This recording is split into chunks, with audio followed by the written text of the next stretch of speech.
자, 오늘은 한번 같이 제목을 읽어볼까요? 시작. 간음하지 말라. 몇 글자예요? 한국말로? 간음하지 말라. 6자밖에 안 되고요. 영어로는 몇 단어예요? You shall not commit adultery. 몇 단어예요? 5단어밖에 안 돼요. 그러니까 간음하지 말라. 이 계명은 지키기가 쉽죠? 아니에요? 어려워요? 이 계명을 제일 두려워하는 사람들은 여자보다 주로 남자들이더라고요. 이상하게. 왜 그럴까요? 사실은 이 말씀 자체가 그 성경 시대에서는 주로 남성들을 겨냥해서 쓰여진 말씀이에요. 왜냐하면 간음이라는 것이 뭘까? 여러분, 성경에서 간음 그러면 사실은 영적인 간음에 대해서 더 얘기 많이 합니다. 사실은 영적인 간음이 뭘까요? 예수님이 여러분의 신랑이시고 우리 모두가 신부라고 한다면 예수님보다 더 사랑하는 게 껴있으면 그 영적 간음이죠.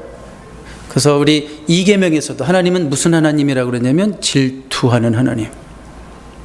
그러니까 질투하게끔 하나님보다 더 사랑하는 게 있으면 우리는 영적 간음하고 있는 거.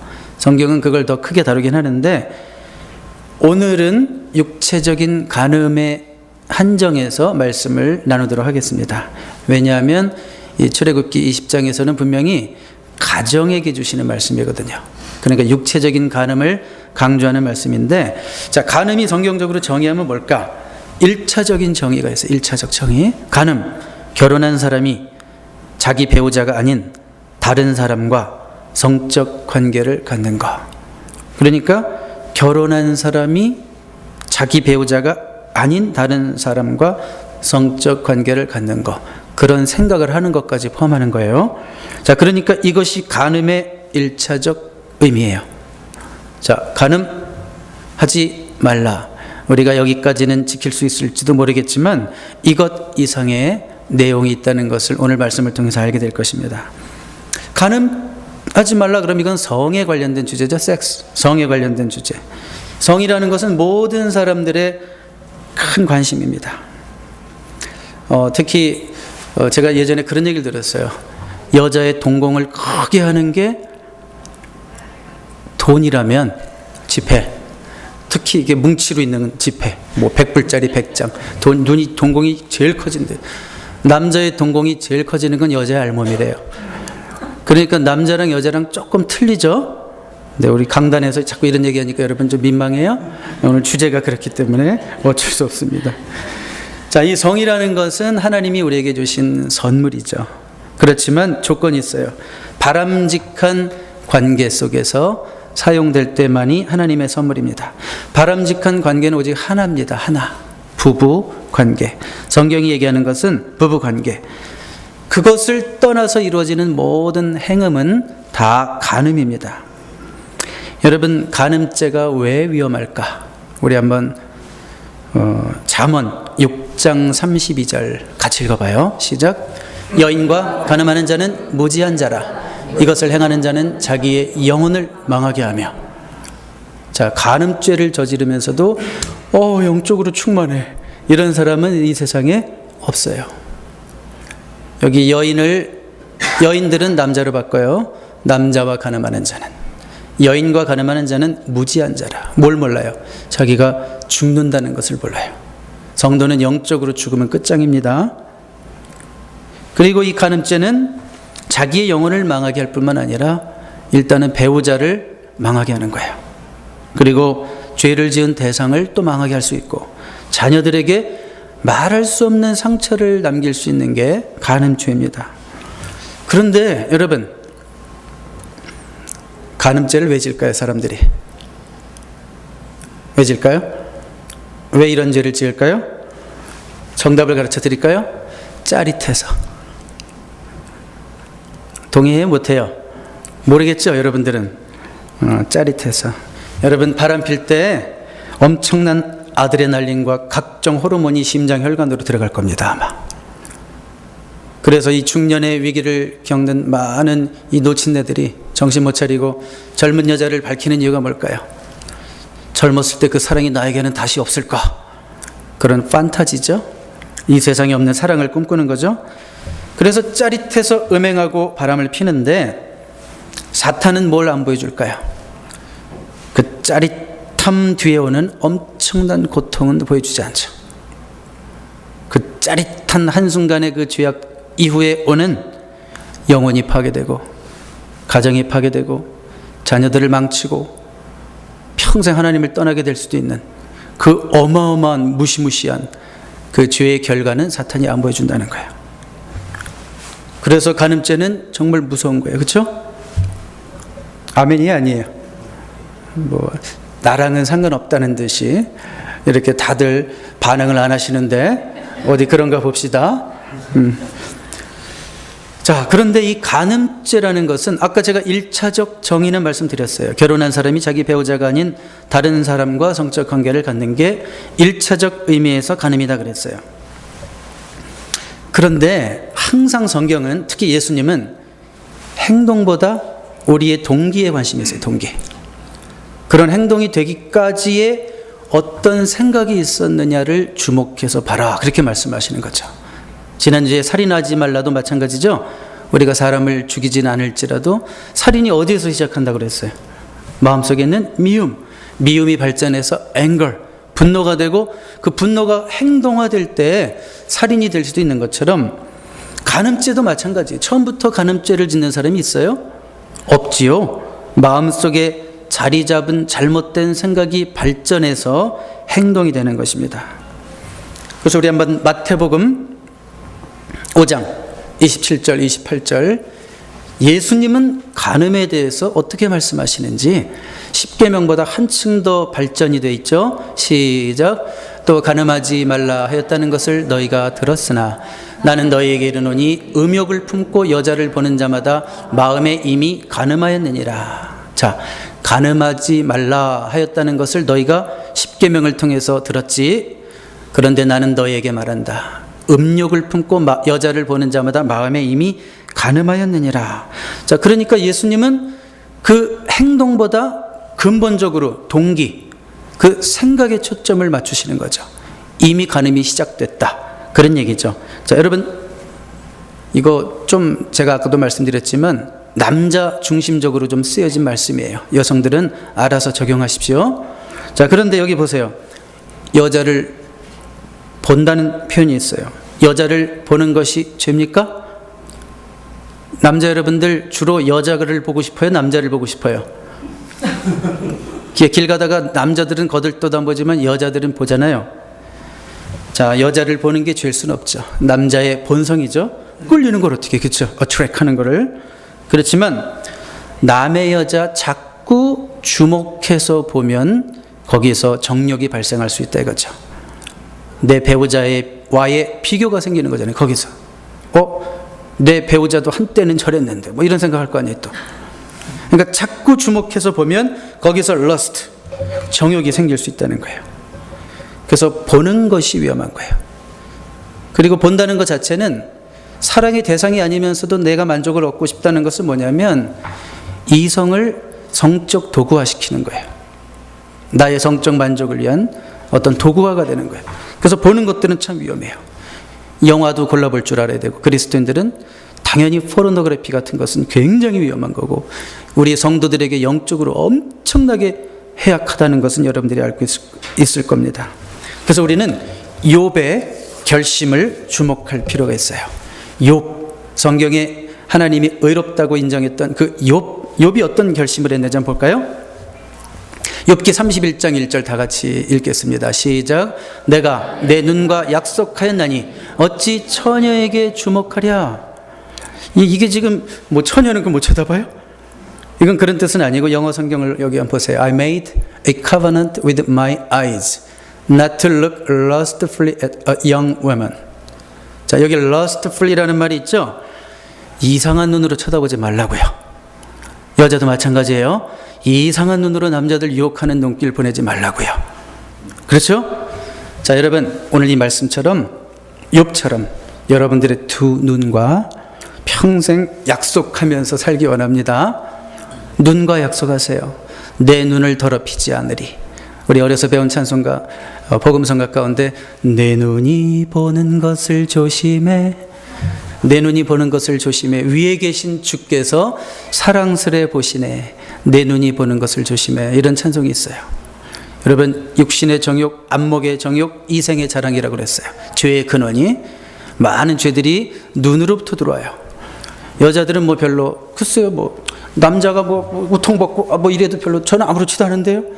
여자들은 돈을 보면 그런다니까요. 돈을. 네? 돈 이만해지니까.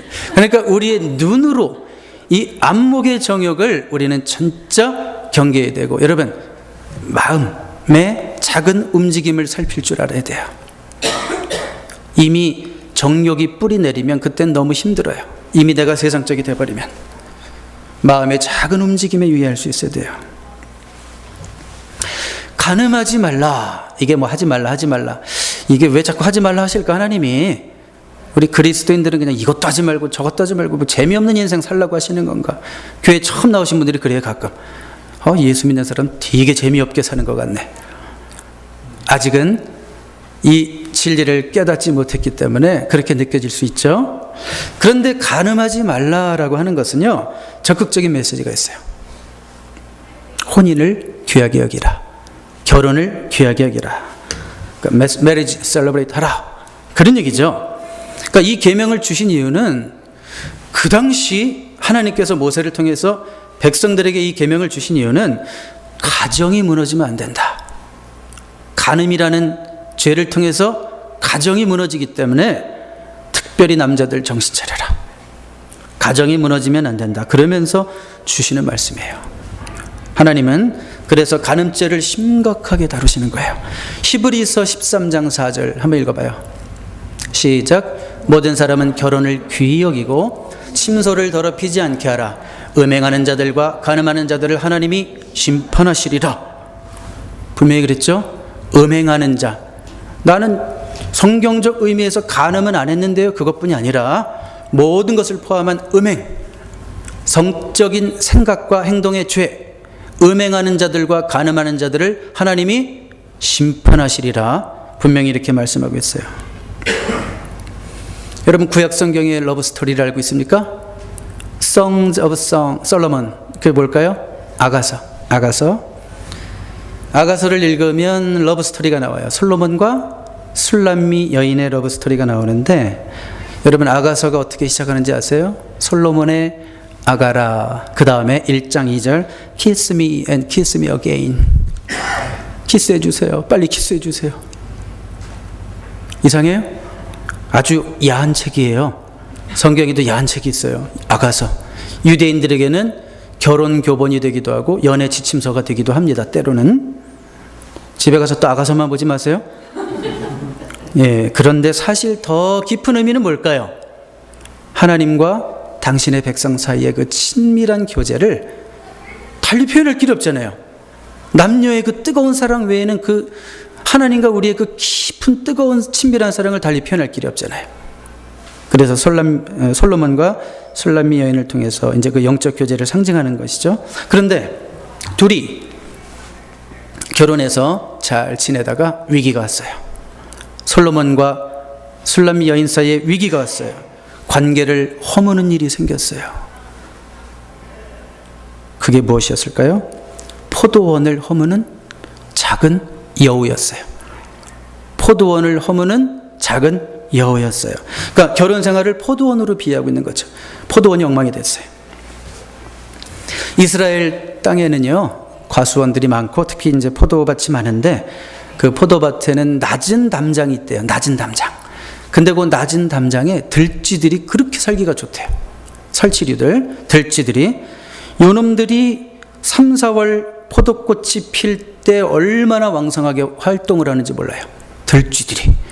그런데 들쥐를 먹고 사는 육식동물이 있어요. 뭔지 아세요? 여우. 여우가 3, 4월만 되면 요 들쥐들을 잡아먹으려고 담장 밑을 막 파헤친대요. 여우가. 그러다 보면 이제 담이 이렇게 무너지는 거예요. 이렇게 담장 사이에 막 구멍이 생기죠? 그럼 여우가 그 안으로 들어가요. 또 들쥐 잡아먹겠다고. 그래가지고 이리저리 뛰어다니면서 막 포도나무 막 꽃은 떨어지고 이제 막 열매 맺기 시작한 포도송이들이 짓밟힌다 그거예요. 무슨 얘기인지 알겠죠? 여러분, 여우가 못 오게 하라. 여우가 못 오기 위해서는 뭐부터 없애야 돼? 사실은 들쥐부터 없애야 돼. 들쥐. 여우에 비하면 들쥐는 상당히 덜 위협적이죠? 사소하죠? 그런데 그 작은 들쥐가 문제예요. 가정마다 그 작은 들쥐가 문제예요. 사소한 말다툼, 그게 들쥐예요. 칼로 물베기라고요? 부부싸움이 누가 그래요? 칼로 살베기지. 그런 사소한 말다툼을 사소하게 생각하지 말라는 거예요. 작은 들쥐, 여우를 잡아라. 어떤 남자들은요, 여기 남자들, 여러분들은 그런지 모르겠어요. 어떤 남자들은 세상 모든 여자들에게 친절해요. 자기 아내만 빼놓고. 이게 들쥐예요. 오히려 반대가 되어야 되는 거예요. 그렇죠? 아내에게 친절하시기 바랍니다. 여자는 사랑 먹고 삽니다. 아멘도 안 해. 응? 다시, 아내에게 친절하시기 바랍니다. 여자는 사랑 먹고 삽니다. 네. 들쥐를 없애라고요. 사소하다고 생각하는 거. 사소한 게 아니라고요. 그것 때문에 포도원이 망친다. 가정이 무너진다. 어떤 여자는 능력 있는 옆집 남자 얘기를 너무 많이 해요. 이것도 들쥐라고요. 작은 여우라고요. 비교하지 마세요. 여인들이요, 이렇게 얘기하세요. 누가 뭐래도 내 남편이 최고야. 다 같이 시작. 남편 있건 없건 예수님 남편이라고 생각하고. 누가 뭐래도 내 남편이 최고야. 시작. 누가 뭐래도 내 남편이 최고야. 남자들은 격려, 존경 먹고 살기 때문에 이런 말 들어야 얼굴에 빛이 나요. 남자가 얼굴이 좋다 그러면 여자 책임해. 격려를 못 받고 있어. 집에서 칭찬을 못 받고 있어. 당신은 말이야 옆집 남자 얘기하지 말라고요. 들쥐라고. 그게 들쥐. 그래서 여우가 끌어요. 여러분, 결혼 생활에 갈등이 생기는 것은 당연하다 이렇게 생각하세요. 갓 결혼한 부부들, 영 커플들이 잘하는 말이 있어요. 우린 성격이 잘 안 맞나 봐요. 목사님, 우린 성격이 잘 안 맞나 봐요. 성격이 맞을 리가 있어요? 30년, 40년, 50년을 따로 살다가 만났는데 성격이 맞을 리가 없죠. 그냥 버티고 오래 살아보세요. 오늘 복음성가 불렀잖아요. 버티게 하시네. 은혜 아니면 살 수가 없네. 은혜로 사는 거죠. 예, 부부싸움은 피할 수 없어요. 제가 한 가지 말씀드릴게요. 잘 싸우기를 연습하십시오. 잘 싸우기를. 선을 넘지 말아요. 부부싸움 하시되 선을 넘지 마요. 그 얘기만은 하지 말라고요. 그거 있죠? 그 얘기하면 돌아버리는 거. 내 와이프 그 얘기 들으면 돌아버리고, 내 남편 그 얘기 들으면 돌아버리는 거. 그 얘기는 절대 하지 마요. 뭐가 있을까요? 그러니 허리가 두꺼워지지 뭐 이런 이상한 얘기에 절대 하지 말아야 될 얘기들. 싸우되 잘 싸워야 되고 선을 넘지 말아야 된다는 거. 간음하지 말라. 간음하지 말라. 이 계명을 지키기 위해서는 그럼 어떻게 할까? 이 적용의 질문을 우리가 한번 생각해 보고 이제 말씀을 마무리하려고 하는데, 다른 거 없습니다. 이 계명을 지키기 위해서는 마음을 지켜야 합니다. 뭘 지켜야 한다? 마음을 지켜야 한다. 여러분, 우리가요, 이 시대가 참 쉽지가 않아요. 21세기 사는 우리들, 시각적으로, 청각적으로, 생각으로 필터링이 참 많이 필요한 시대에 살고 있어요. 어느 집사님이 지난 수요일날 그러시더라고요. 내가 좋아하는 앵커가 무슨 얘기를 한다고 그러길래 그분이 창조와 진화에 대해서 어떤 식으로 얘기하나. 근데 그분은 좀 균형 있는 사람이니까 좀 얘기를 균형 있게 할 줄 알았는데, 역시 사람은 자기가 믿는 대로 얘기하는군요. 하나님이 없는 삶에서는 그런 얘기밖에 안 나오는군요. 이런 얘기를 하시더라고요.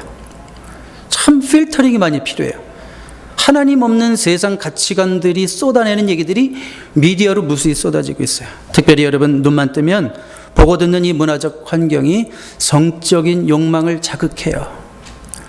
끊임없이 그래서 여인들은 남자에게 어필하기 위해서 몸을 가꾸고, 남자들은 또 그거 침 흘리면서 헬렐레 쳐다보고, 인터넷, 스마트폰, TV, 영화, 드라마, 심지어 쏟아지는 홍보물에 이르기까지 섹스 코드가 넘쳐나는 시대에 우리가 살고 있어요.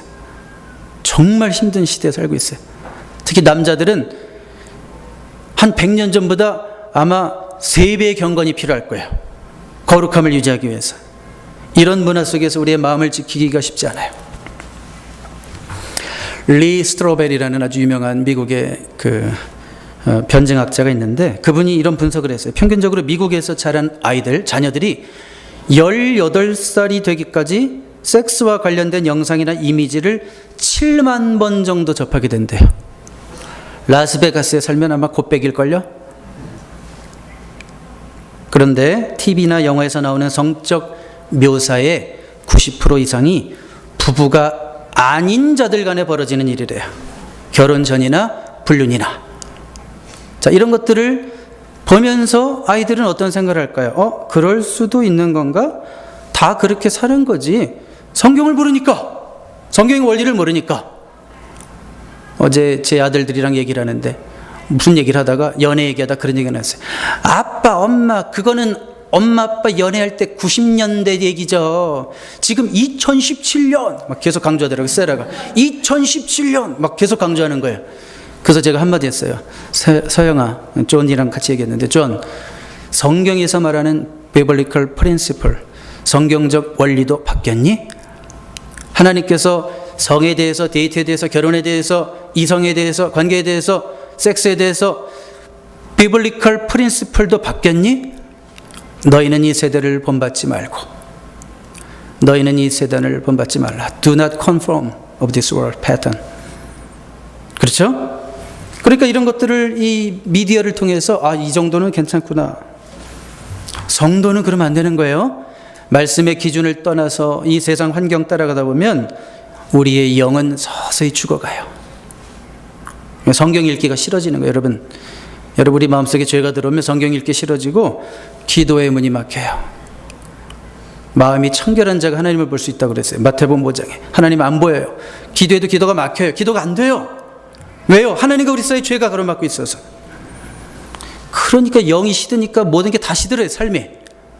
성도는 영이 시들면 모든 삶이 다 시들어요. 다 지루하게 느껴지고 귀찮고 힘들고 안 될 것 같고 이거 극복 못할 것 같고. 왜 그래요?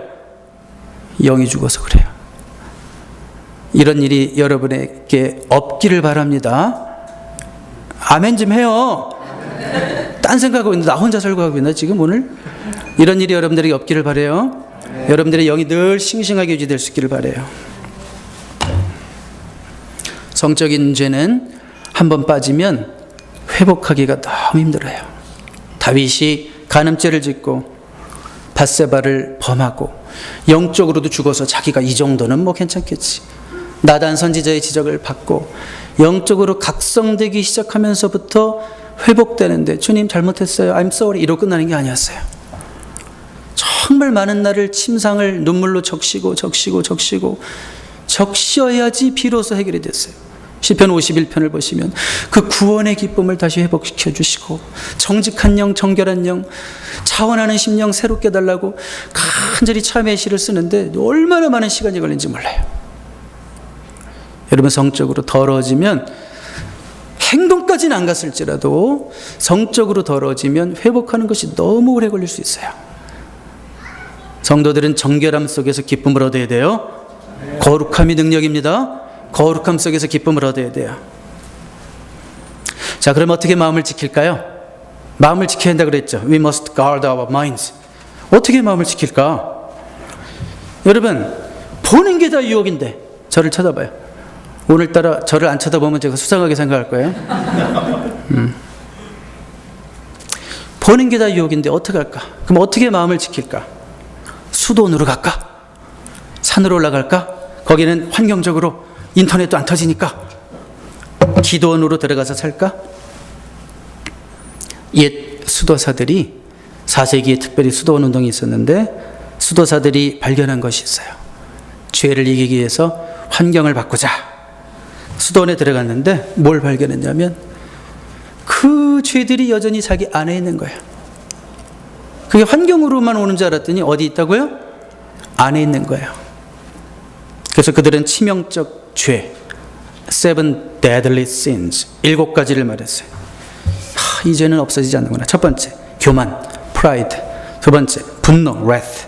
anger. 세 번째 나태, sloth, laziness. 네 번째 질투, envy. 다섯 번째 탐욕, greed. 여섯 번째 탐색, lust. 일곱 번째 탐식, gluttony. 이거를 한국의 어떤 국어학자가 단어를 바꿔 썼어요. 교만, 잘난 체. 분노, 죽을래? 나태, 귀찮아. 질투, 배 아파. 탐욕, 더더더. 탐색, 발킴증. 탐식, 배 터져. 자, 이런 죄들이 산에 올라간다고 없어져요? 수도원에 간다고 없어져요? 그러면 이런 죄들이 우리의 죄된 육신의 본성에서 나오니까 금식을 하면 어떡할까? 한 20일쯤 금식하면 힘이 쭉 빠져가지고 죄 지을 생각도 안 날 텐데. 그럴 수 있을까요? 그럴 수 있어요. 그럴 수 있어요. 그렇지만 다시 밥 먹고 또 힘 생기면 어떡할 거예요? 자, 금식이라는 것이 우리의 영적 전환점이 될 수 있습니다. 계속 잘못된 길로 가다가 한 밥 세 끼 안 먹어보면 정신 번쩍 날 거예요. 뭐 하나님 나 죽어요. 아마 하나님을 찾을 거예요. 그렇지만 금식 한 번으로 우리의 죄성이 다 죽는 거 아니에요. 그렇다면 어떻게 내 마음을 지킬까? 성경적 원리를 가르쳐 드릴게요. 매 순간 나의 죄성은, 나의 자아는 십자가에 못 박혔다라는 것을 인식하는 거예요. 로마서 6장의 내용이에요. 우리는 이미 죄에 대해서 죽었어요. 예수님 십자가에 못 박히실 때 우리가 죄에 대해서 죽었어요. 죄에 대하여 죽은 내가 어찌 더 죄 가운데 살리요? 이렇게 매일 매 순간 상기시키는 거예요. 리마인드. 이거 힘들어요. 매일 매 순간이라고 그랬어요. 일주일에 한 번만이 아니라, 한 달에 한 번만이 아니라 매 순간 죄가 여러분에게 들어오려고 할 때마다 나는 죄에 대해서 죽은 자야. 나는 죄에 대해서 죽은 자야. 내가 어찌 죄 가운데 더 살리요? 이렇게 성도다운 선포가 있어야 돼요. 아멘입니까? 네. 이거는 데일리. 그리고 어떻게 우리 마음을 지킬까? 여러분, 우리 몸이 바디 얘기하는 거예요. 바디. 몸을 더럽히지 말아야 되는 이유, 우리 몸이 성령이 거하시는 전이다. 우리 몸이 누가 거하시는 전이다? 성령이 거하시는 전이다. 한번 읽어봐요. 다음 구절 시작. 너희는 너희가 하나님의 성전인 것과 하나님의 성령이 너희 안에 계시는 것을 알지 못하느냐? 여러분, 성령님이 계신데 그렇게 징그러운 탐욕을 품을 수가 있어요? 성령님이 우리 안에 계신데 그렇게 음란한 것에 끌려가지고 거기에 빠져서 살 수가 있어요? 그게 말이 돼요? 여러분 안에 성령님을 근심하게 하게 되는 거예요. 그러면 do not grieve. 성령을 근심하게 하지 말고 the work of the Holy Spirit. 계속 근심하게 하면 성령님의 역사가 소멸돼요. 더 이상 하나님이 역사하지 않는 사람, 성령님이 역사하지 않는 사람, 뭘까요? 구원을 잃어버린다는 뜻은 아니겠지만 능력 없는, 열매 없는, 생명력 없는, 죽어있는 그리스도인으로 전락할 수 있다는 거예요. 자, 우리 몸이 누가 거하시는 성전이다? 성령이 거하시는 성전이다.